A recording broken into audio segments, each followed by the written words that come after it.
सभी किसान साथियों को मेरा नमस्कार, राम राम। आज इस वीडियो के माध्यम से मैं आपको बताने जा रहा हूं कि खरगोश के लिए दाना पानी क्या होना चाहिए। अपना जो खरगोश है उसको आपको क्या खिलाना चाहिए, क्या पिलाना चाहिए, क्या नहीं खिलाना चाहिए, क्या नहीं पिलाना चाहिए, यानी कि खरगोश का आहार और कितनी मात्रा में उसको आहार देना चाहिए, इस वीडियो के माध्यम से क्लियर कर देते हैं आज। तो देखो, सबसे बड़ी बात क्या है, लाइव स्टॉक में आप कोई सा भी पालन करने जा रहे हो तो इसमें दाने पानी का सबसे बड़ा रोल रहता है और रख रखाव। ये दो ही चीज़ ऐसी हैं जो आपको प्रॉफिट एंड लॉस की साइड लेके जाती हैं, तो इसका आपको विशेष ध्यान रखना है। खरगोश क्या है, खरगोश एक शाकाहारी जीव है, तो शाकाहारी जीव है तो शाकाहारी इसका भोजन हो गया। अब वैसे देखा जाए तो खरगोश जो है एक हरे चारे का जीव है, हरे चारे का जीव है। तो हरे चारे में आप इसको जो भी आपके मौसम के हिसाब से आपके एरिया में हो जाता है वो इनको आप खिला सकते हो। लेकिन जब एक आप व्यावसायिक स्तर पर जा रहे हो, इसको एक व्यवसाय के रूप में खरगोश पालन आप कर रहे हो, तो आपको प्रॉपर फीडिंग कराना बहुत ज़रूरी है। और ये जो प्रॉफिट है ये आपका फीडिंग के ऊपर ही डिपेंड करता है। अच्छा दाना खिलाओगे, स्वच्छ पानी रखोगे, स्वच्छ दाना खिलाओगे, फार्म की साफ़ सफाई रखोगे, तो देखो आधे से ज़्यादा बीमारियां तो यहीं पे कंट्रोल हो जाती हैं। जब बीमारियां कंट्रोल हो गई तो खरगोश का मरने का चांसेस कम हो गया आपका, तो वहाँ पे आपकी प्रॉफिट बढ़ गई। आप स्वच्छ दाना नहीं रख रहे हो, स्वच्छ पानी नहीं रख रहे हो, फार्म की साफ़ सफाई नहीं कर रहे हो, गंदगी बदबू रहेगी, खरगोश बीमार पड़ने लगेंगे, मरेंगे, तो वो लॉस का सिस्टम हो जाता है आपका। तो खरगोश को आपको एक तो आवास की कहाँ पे रखना है और क्या उसको खिलाना चाहिए, क्या उसको पिलाना चाहिए, ये बहुत मायने रखता है, ये बहुत मायने रखता है। अभी क्या है, इंडिया जो है खरगोश पालन करने में 30वें स्थान पे है, अभी वर्ल्ड में 30वें स्थान पे है। तो अभी इंडिया में जो ये खरगोश पालन अभी चल रहा है तो ये अभी ग्रोथ कर रहा है, अभी उस स्तर पे नहीं है कि एक हाई लेवल की स्टेज पे हो, अभी पहुंचेगा, धीरे धीरे करके पहुंचेगा। तो जो इसकी भविष्य में मैं बात करें, भविष्य की बात करें तो खरगोश पालन में अपार संभावना है, कोई दिक्कत ही नहीं है साहब। कितना भी बड़ा आप खरगोश पालन कीजिएगा कोई दिक्कत नहीं है। अभी चलो ले लेते हैं इसके दाने के बारे में। तो देखो, हरे चारे में आप क्या दे सकते हो इनके लिए। हरे चारे में इनके लिए रिजका, बरछीम, पालक, मेथी, गोभी, गाजर, सहतूत की पत्तियाँ, ये और हरी घास हो गई आपकी, नीम की पत्तियाँ हो गई, ये इनको आप हरे चारे के रूप में दे सकते हो।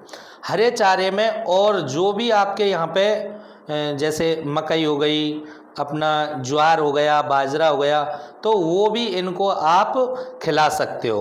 और आपके एरिया में जो भी हरा चारा मौसम के हिसाब से अवेलेबल होता है वो इनको आप दे सकते हो।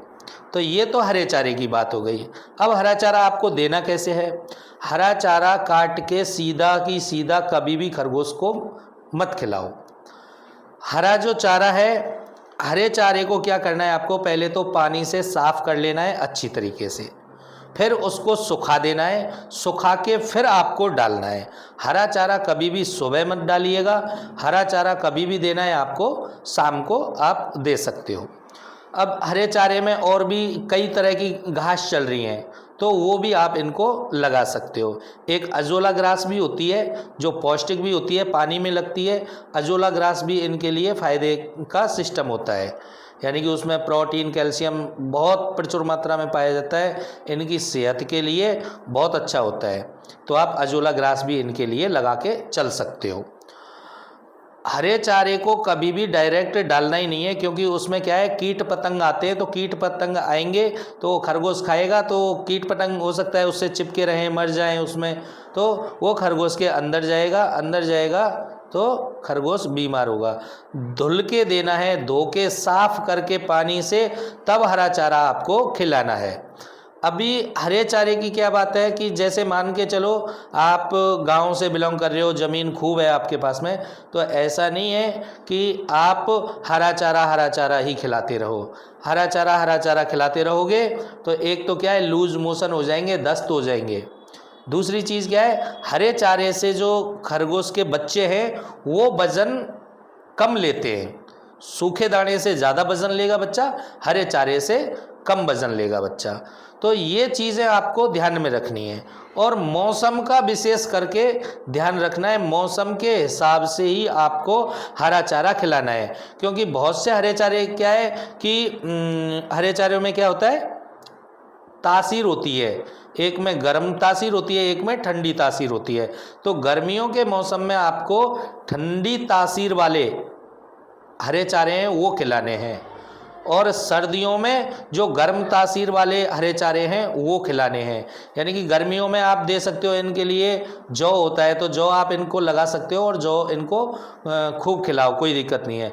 गर्मियों के टाइम में अगर टेम्परेचर ज़्यादा है तो हरा चारा थोड़ा कम कर दीजिएगा, और जो भी हरा चारा आपको देना है तो हरे चारे को क्या करना है, आपको सुखा के देना है, डायरेक्टली आपको नहीं डालना है। अभी बात आ जाती है इसकी सूखे दाने की। तो सूखे दाने में क्या करना है आपको, सूखे दाने में ले लो आप इनके लिए आपका मक्का हो गया, सोयाबीन हो गया, चने हो गए, आपका गेहूं हो गया, बिनौला हो गया। अब इसमें जो चना है, तो चना आप दे रहे हो इनको तो भिगो के दो इनको। चना खिलाना है, चने की दाल है उसको इनको गीला करके भिगो के तब खिलाओ इसको, चने को। तो चना भी खिला सकते हो, दाल भी खिला सकते हो। चने के ऊपर का जो छीलन होता है, भूसी होती है, उसको भी इनको खिला सकते हो आप। और चने का जो होता है, जैसे चने हम निकलवाते हैं खेत में से, चने जब निकलवाते हैं कटर थ्रेशर से निकलवाते हैं तो भूसा रह जाता है, चने का खेत में ही पड़ा रह जाता है। उसको हमारे यहाँ पे खारी बोलते हैं, आपके यहाँ पे अलग अलग स्टेट में हो सकता है उसका नाम अलग हो, हमारे इधर साइड में उसको खारी बोलते हैं। जो ऊँट और भेड़ बकरियों के लिए उसको खिलाते हैं, उसको ये बड़ी चाव से खाते हैं। सर्दी तो ये समझ लो उसको खिलाओ आप, फ्री का दाना है वो, और बहुत पौष्टिक है और बड़े चाव से भी खाते हैं उसको। अभी जैसे अब आ गया मक्का आपका, तो मक्का तो ये खा ही लेते हैं, मक्का तो कैसा भी डाल दो इनको, डंठल है वो डाल दो। तो मक्का जैसे आपने ले लिया, जो भुट्टा होता है, मक्के का जो भुट्टा होता है, उससे आपने मक्का ले लिया, अब वो भुट्टा रह गया खाली, तो उसको भी बड़े चाव से खाते हैं। तो खरगोश जो पालन कर रहे होते हैं वो इसका स्टॉक करके रख लेते हैं, तो इसको आप खिलाओ, पौष्टिक होता है। मूंगफली खिला सकते हो, मूंगफली का दाना खिला सकते हो, और मूंगफली की खली भी होती है उसको भी आप इनको यूज़ में दे सकते हो। बिनौला की खली इनको खिला सकते हो। गेहूं हो गया, गेहूं की चौकर हो गई, गेहूं की भूसी हो गई, उसको आप इनको खिला सकते हो। तो ध्यान क्या रखना है आपको, मौसम के हिसाब से ही देना है। जो गर्म तासीर वाले दाने हैं, जैसे सोयाबीन हो गया, तो सोयाबीन गर्मियों में नहीं देना है, मक्का गर्मियों में नहीं देना है, बाजरा की मात्रा है वो गर्मियों में नहीं देनी है, या देनी है तो फिर उसकी मात्रा आपको कम लेना है। तो उस हिसाब से आपको दाना बनाना है, मौसम के हिसाब से आपको दाना बनाना है। अब दाने को आप 3 तरीके से दे सकते हो। एक तो पैलेट बना के दे सकते हो, पैलेट जो लंबी लंबी जो पैलेट होती हैं, तो उस टाइप से आप इनको दाना दे सकते हो। एक ये कि आप गोली टाइप का आप बना के, गोला टाइप का बना के वो दे सकते हो। एक मोटा दरदरा करके, जो दरदरा होता है यानी कि जो हम आटा खाते हैं उससे थोड़ा मोटा जो होता है, तो दरदरा करके इसको आप दाने को खिला सकते हो। दाने में नमक की मात्रा का ध्यान रखना ही रखना है। 100 किलो दाना अगर आप अपने घर पे बना रहे हो तो उसमें 1 किलो नमक की थैली डालनी ही डालनी है, अदरवाइज़ तो खरगोश के अपच हो जाएगी, और अपच होके फिर खरगोश बीमार हो जाएगा, फिर खरगोश मर जाएगा। तो दाने का बहुत रोल रहता है इसमें। दाना आपको मौसम के हिसाब से ही रखना है। सर्दियों में दाना आप शाम को रख के चलो, सर्दियों में आपको शाम को दाना नहीं रखना है, आप सुबह और दोपहर को इनको दाना खिलाइएगा, शाम को खरगोश के पास में दाना मत छोड़िएगा। गर्मियों में दिन के टाइम में दाना बिल्कुल नहीं खिलाना है, केवल सुबह और शाम दाना खिलाना है, दिन में इनको रेस्ट लेने देना है। एक तो जो दाना है, पानी है, वो आपको क्या है, उचित मात्रा में देना है, एक नियमित रूप से देना ही देना है। दूसरी चीज़, एक निश्चित टाइम पे भी देना है। ऐसा नहीं है सुबह रख दिया आज, कल दोपहर को रख रहे हो। एक फिक्स टाइम बना लो दाना रखने का कि भाई इतने बजे दाना रखना है, तो उसी टाइम आपको दाना रखना है। यानी कि एक निश्चित पीरियड टाइम हो गया दाना रखने का। तो ये चीज़ें आपको विशेष करके ध्यान रखना है। और एक उचित मात्रा में देना है, कम भी नहीं देना है कि खरगोश का आहार तो 120 ग्राम है, उसको आप 50 ग्राम दाना दे रहे हो। खरगोश का आहार है 120 ग्राम, दाना रख दिया आपने 200 ग्राम, तो ऐसे नहीं करना है। उसको जो दाना है वो उचित मात्रा में ही देना है। ज़्यादा दोगे अपच हो जाएगी, कम दोगे तो वो भूखा रहेगा। हाँ, जो मादा बच्चे देने वाली है या बच्चे दे चुकी है, उसको आपको 24 आवर दाना पानी रखे रहने ही देना है।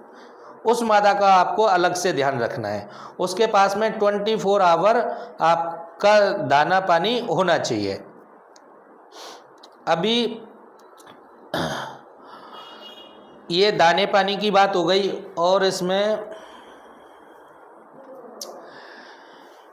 दाने पानी के अलावा, दाना पानी तो आप दे ही रहे हो, दाना पानी तो आप दे ही रहे हो, इसके साथ में आपको क्या देना है, एक तो मिनरल मिक्सचर आता है ग्रोथ के लिए, वो आपको रेगुलर दाने में देना ही देना है। पानी में आपको कैल्शियम, लिवर टॉनिक, ये आपको देना ही देना है, नियमित रूप से देना है। इन चीज़ों को आप लगा के चलोगे, और एंटीबायोटिक पाउडर भी दाने में डाल के चलो, या एंटीबायोटिक कोई सा भी अच्छा सा लेके पानी में भी पिला सकते हो, दाने में भी मिला सकते हो। तो ये चीज़ें आपको लगाने ही लगाने हैं। इन चीज़ों को आप calcium, liver tonic, mineral mixture, इन चीज़ों को लगा के चलोगे, आपका खरगोश कभी बीमार नहीं पड़ेगा।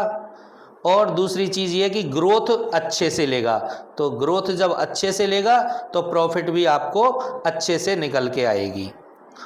तो ये अब गर्मियों का जैसे टाइम है, तो गर्मियों के टाइम में आप पानी में ग्लूकोज मिला दीजिएगा, या ORS भी आता है, उसको भी आपको लगा के चलना है। ज़्यादा गर्मियाँ पड़ रही हैं तो आप नींबू का पानी जो है, नींबू और उसमें नमक चीनी मिला के उसको आप पिला सकते हो इनके लिए।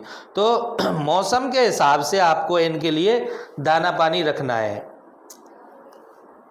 बाकी का ये चीज़ें आप करके चलते हो दाने पानी में, और 10 यूनिट का आपका फार्म लगा हुआ है आपका, तो मैं आपको श्योरिटी के साथ कह रहा हूँ कि आपको 70,000 रुपया से ऊपर ही बचेगा, कम नहीं बचेगा। जो प्रॉफिट होने वाली है वो साइड से 70,000 नहीं, 70,000 रुपये से ऊपर ही जाएगी। इसमें इनकम है जो आपकी, जो नेट प्रॉफिट है, दाना पानी का खर्चा पानी काट पीट के आपको इतना आराम से बच जाता है। अभी आ जाता है इसकी मात्रा के ऊपर कि खरगोश को दाना कितना खिलाना चाहिए। तो देखो, एक जो ब्रीडर जो खरगोश है आपका, वो 100 से 120 ग्राम दाना कंज्यूम करता है पर डे का। अभी क्या करना है आपको, जैसे आपके पास में खरगोश है तो उसको आपको डालना है, पहले सुबह आप दाना रखोगे 50 ग्राम, तो उसको देख लो कि उसने वो घंटे भर में ख़त्म किया है या नहीं किया है। तो उसने ख़त्म कर दिया तो फिर उसको और अगले दिन थोड़ा सा मात्रा उसको बढ़ाओ। तो अब मान के चलो उसमें से थोड़ा सा बचा हुआ है, तो आप समझ जाओ कि इसका 1 घंटे के बाद में देखना है आपको दाना। ऐसा नहीं है कि उसको 4-5 घंटे के बाद में देखना है। 1 घंटे में खाना पीना होता है, वो 1 घंटे में खरगोश साफ कर लेता है, खा पी लेता है। तो 1 घंटे के बाद में देखना है आपको दाना कम तो नहीं है, दाना ज़्यादा तो नहीं है। तो फिर उससे क्या है, आपको फिक्स उसका पता चल जाएगा कि अपना जो खरगोश ये है ये कितना दाना कंज्यूम कर रहा है। उस हिसाब से आपको दाना रखना है। सुबह आप ठोस दाना रखिएगा, शाम को आप हरे चारे के रूप में दे सकते हो, एक टाइम सूखा दाना, एक टाइम हरा चारा। अगर दोनों टाइम आप सूखा दाना दे रहे हो तो इससे बढ़िया कोई चीज़ है ही नहीं, जल्दी से ग्रोथ लेंगे, इनकम भी आपकी अच्छे से बनी रहेगी। तो आपको स्वच्छ दाना, स्वच्छ पानी रखना है। गर्मियों के टाइम में आप पानी ऑटोमेटिक वाटर ड्रिप सिस्टम जैसे लगा होता है तो उसको तो लगे रहने दो भले ही, लेकिन आपका जो पानी है आपको जो मटके का जो मिट्टी के जो गड्ढे होते हैं उनमें अगर इनको रख के चलते हो तो वो और भी बढ़िया रहता है इनको। अभी गर्मियों के टाइम में तो आप मिट्टी के घड़ों में पानी रख दो और शाम को रखो और अगले दिन उसको पूरे दिन रहने दो, फिर शाम को रख दो उसमें, तो वो ठंडा रहेगा उसमें। या 2-4 मटके लेके उसमें पानी आपको स्टॉक कर लेना है और मटके का इनको पानी पिलाओ। गर्मियों में वो सर्दियों में क्या करना है आपको, सर्दियों में पानी रखना है आपको ताज़ा। दिन में आप जब भी पानी रख रहे हो तो उसको थोड़ा चेंज करते रहो, दिन में 2-3 बार पानी रखो आप, तो उसको चेंज करते रहो पानी को, क्योंकि सर्दियों में ठंडा हो जाता है, ठंडा पानी पीते नहीं है। तो ताज़ा पानी रखना है आपको, या फिर गर्म करके पानी को थोड़ा गुनगुना टाइप का करके थोड़ा सा हल्का सा गर्म करके वो भी इनको रख सकते हो। जो भी आपको कैल्शियम, लिवर टॉनिक ये पानी में मिल जाते हैं, मिनरल मिक्सचर ये दाने में मिल जाते हैं। इस तरीके से आप इनका, नीम की जो पत्तियां हैं वो 7 दिन में 10 दिन में एक टाइम आप डालते रहो, तो नीम की पत्तियां आप इनको 7 दिन में 10 दिन में खिलाते रहोगे तो आपका खरगोश के बच्चे हैं वो बीमार नहीं पड़ेंगे और ग्रोथ भी जल्दी से लेंगे। तो इन चीज़ों का आपको ध्यान रखना है। और इससे संबंधित कोई भी आपको और जानकारी चाहिए तो आप मेरे से by phone, by WhatsApp contact कर सकते हो। मेरे नंबर और एड्रेस आपको डिस्क्रिप्शन में मिल ही जाएंगे। तो दोबारा से मेरा सभी भाइयों को राम राम, धन्यवाद।